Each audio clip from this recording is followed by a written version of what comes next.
And welcome back, everyone, to episode 76 of the Sports Coverage Podcast. My name is Andrew, alongside my co-host, Chase. Today, we are joined by a very special guest, the captain of the Harvard men's basketball team, Chandler Piggé. Chandler, thank you so much for joining us today. Of course, thank you for having me. I appreciate it. Yeah, so we might as well get right into it. And I'd love to talk to you a little bit about how kind of Ivy League play compares to other conferences around the U.S. So they've, of course, been synonymous with the higher standards, and that's also true in sports. And, of course, there's limits on scholarships, NIL, and more. So how has your college sports experience from being recruited to now entering your final year been unique to that of maybe playing in another conference? I think my experience has been great. I think I'm very grateful for my college experience. I think the benefit of being able to go to an Ivy League school is you really are, a student athlete. Like you really are having to attack your academics very hard. You're having to attack your athletics very hard, and also while trying to maintain a social life. I think my experience has been very great. I've gone through the ranks of playing on my team. I was a guy who came in, starting on the bench, not playing at all, to a guy who got a few minutes in spurts, and then to a guy who was starting, and then now eventual captain. So. I think I've been able to experience every part of college basketball, and I'm very grateful for the experience. And the Ivy League is a great league to play in. Yeah, I remember I asked you this question at camp during the Q&A, but to ask them for the podcast, over the past couple of years, the transfer portal has taken a hold of Ivy League talent, like, for example, Malik Mack from Harvard, Xavier Lee from Princeton, Danny Wolf from Yale, countless others. So, again, from a player perspective, how has the portal changed Ivy League? I think you're seeing a lot of guys having to, they're in a dilemma. You got to choose, whether, you stay for the prestigious, Ivy League degree, or do you go and, try and get some financial compensation for you and for your family. And it's tough. And, outside of those guys who actually transferred, I've had a teammate myself and a couple other guys around the league who are now choosing, to sit out because now they're trying to, obtain that degree and also go play other places as well. So that's also a new avenue. So it's definitely changing the landscape of the Ivy League basketball. Like even this year, like people are asking me, what's the Ivy League look like? Who's going to be your competition? We just don't know because of so many transfers and guys sitting out, and it's just a new era of Ivy League basketball. Yeah, and I think that also seeing it I'm from New Jersey, so I'm near Princeton a lot, and I covered them a little bit this year, kind of seeing how you're right about that dilemma between do you stay, especially with guys like Xavier, who had really 1 year left before his degree. But then again, Caden Pierce, former Ivy League Player of the Year, he's one of those guys that's sticking around and get his degree and stuff like that. Was any of those avenues something you ever considered, or was going full Harvard always going to be your path? No, I think Harvard was always going to be my path. I think I'm very grateful for the opportunity to play here. Like Coach Amaker and the staff, Coach Amaker specifically called me, and he was my first. Harvard was my first offer. First offer. I think his belief in me and my style of play, and I think even from the beginning, he told me like, I know you're going to be a captain of this team. Like eventually, like you just don't get that belief from a lot of people and a lot of different coaches. So I think my route was always to plan to stay here, and also still in pursuit of the next level as well, and believing that I could make it there. Just seeing guys before me, the Jeremy Lin, the Robert Bakers, the Chris Ledlums, who are now going to play professional basketball. It's still possible to do that and get the financial compensation that you need. Just it may not be immediate. Right. So I'd love to dive in a little bit also to something you mentioned a little bit earlier, but being part of the Ivy League and Harvard especially, the student athlete part of that, both the student and the athlete balance there is really bigger than any other school or conference in America. So how do you really go about day to day keeping both of those parts of your life balanced? Just by prioritizing my time for sure. Just I think high school and college are very different. High school, you have a strict you know part where you're probably going to be doing your homework. Most likely in the evenings or things like that because you're in school all day. College is a little bit different. Your class times are vary, so you kind of just have to pick your windows. When you want to finish your work. And for me, I'm a morning workout guy, so I always have to get my work in the morning. So I always work out in the morning and then go to my class and maybe if I can finish some work, at lunch or go to the locker room, finish some work before practice. Just try and fit in my times, where I can finish work. And then obviously in the evenings after practice and everything like that, when I get back to my dorm room, get my work done. And as far as like when it's like when we have games and things like that, I just try and get my work done a couple days before my game, or if it's a road trip, I like to get all my work done if I can before we leave, just so I can just focus strictly on basketball and helping us get a win. I remember when I talked to you earlier, you said that you played high school basketball in Germany before taking your post-grad year at Phillips Exeter. So what would you say the difference in competition and overall the way the game was played between Europe and USA? Because obviously those two games always talked about as very different games. Yeah, so I played two different versions of German basketball. And what I mean by that is like I lived in Germany, but I lived on an American military installation. So I played against kids who were American, and I was like I played high school basketball on base. So I think for one, I would say they're very talented players. Overseas, just maybe the athleticism wasn't there, even for like American kids that I was playing against.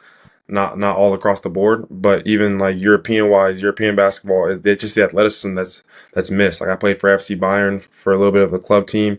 The athleticism isn't always there as much, but the skill level from guys that I played against on base to guys that you would see off base as well in the German economy and European economy, guys can really play. They're really much more fundamental. They understand the nuances of the game, and that's why sometimes they are able to have that edge on us American players. Sometimes we don't always prioritize those fundamentals because we have the athletic ability. So I say that'll be the main difference. And even for me, growing up, I was grateful like for my dad to other coaches to be able to like learn the fundamentals and not rely as much as my athleticism. That way, when my athleticism did kick in, then I had both to be able to make a complete holistic game.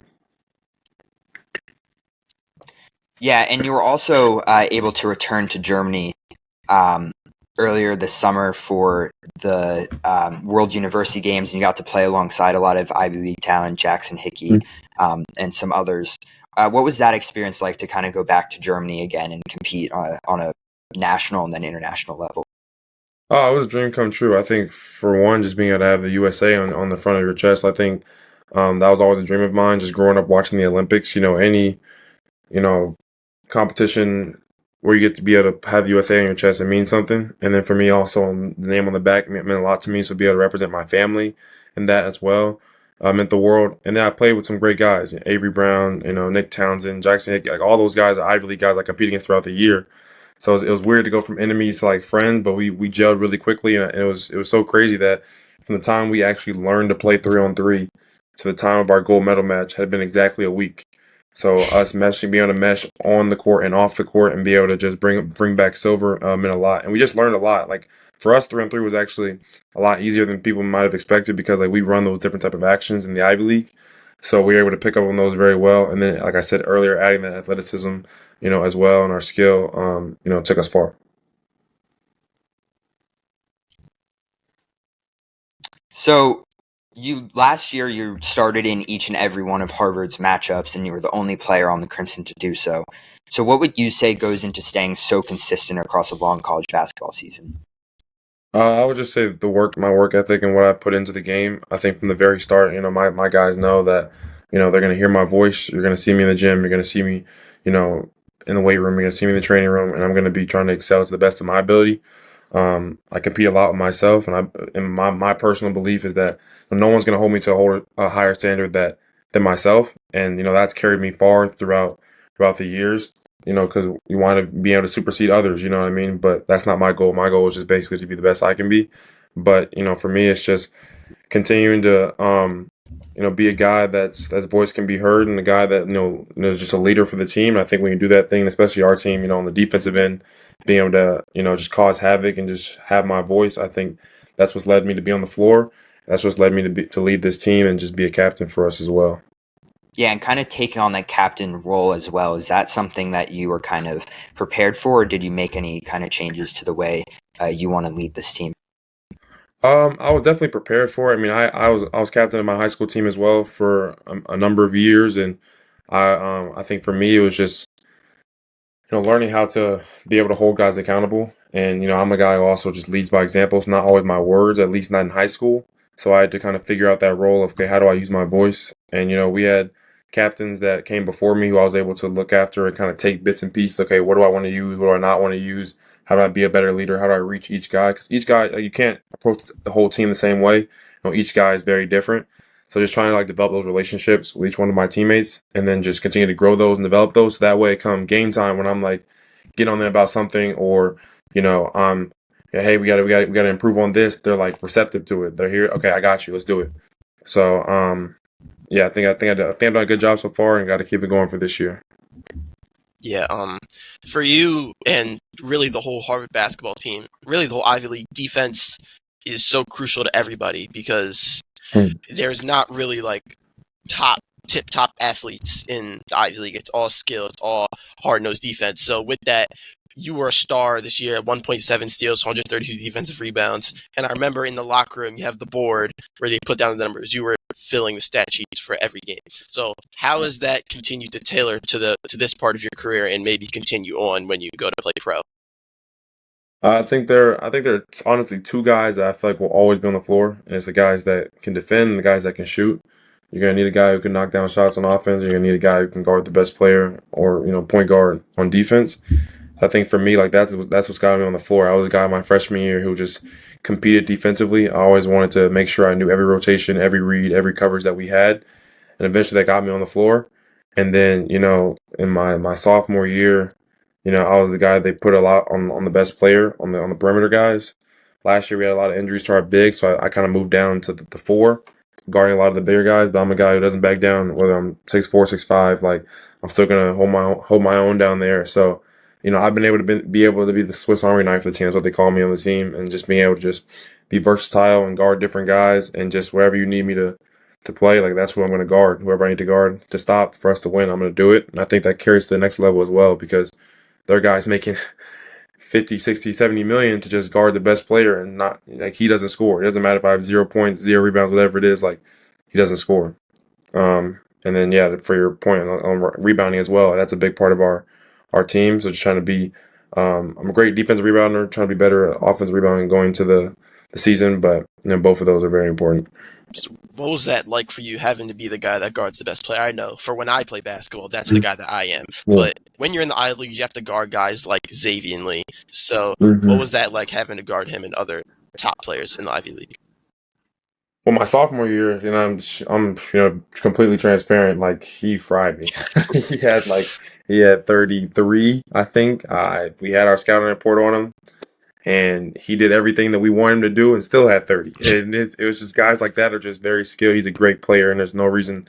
And that's exactly why he's playing at somewhere like Florida, and preferably the next level as well. But it was just amazing to be able to challenge yourself. They're not every game, not gonna stop every guy. So you just got to go out there with your best front and just. I remember at the end of the game, like he hit like 2 or 3 big threes on me. Very next play, I'm sitting down in my stance and I'm guarding him again. Like just never back down, just understanding that it's how the game of basketball goes. But it's very for me. I like the challenge of being able to guard quicker guys like him, guys who have 2, 3, 4 moves because it challenges me on defense to be able to move my feet, stay in front. So very grateful for the experience, even though might have been a little embarrassing.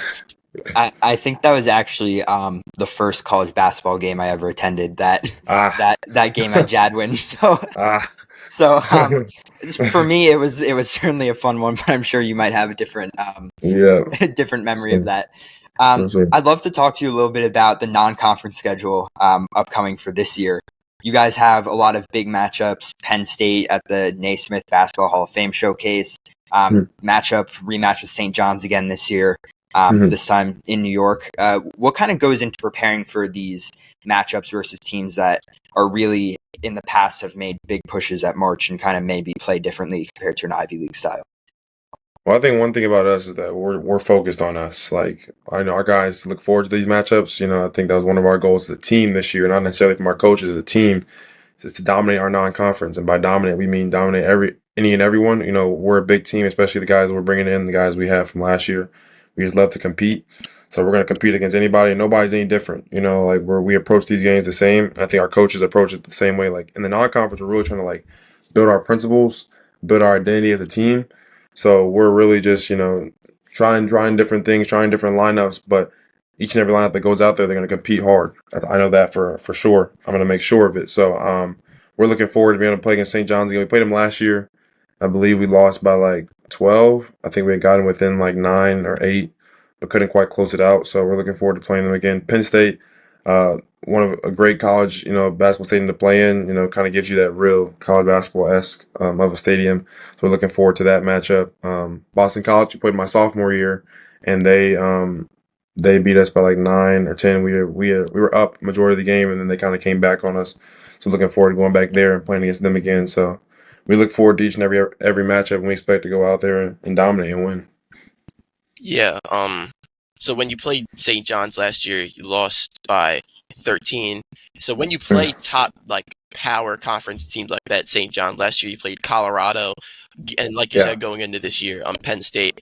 What do you carry from the losses you had last year into this year to try to improve and take a power conference win to put yourselves on the map? I would say we kind of take, what we can from each matchup. Like we try and learn from each and every game that we do. I think majority of our time we just try to go back, learn from the film, and see how we can apply that to our Ivy League matchups going forward. I think for us, a lot of the non-conference is just the physicality, the speed is a lot different.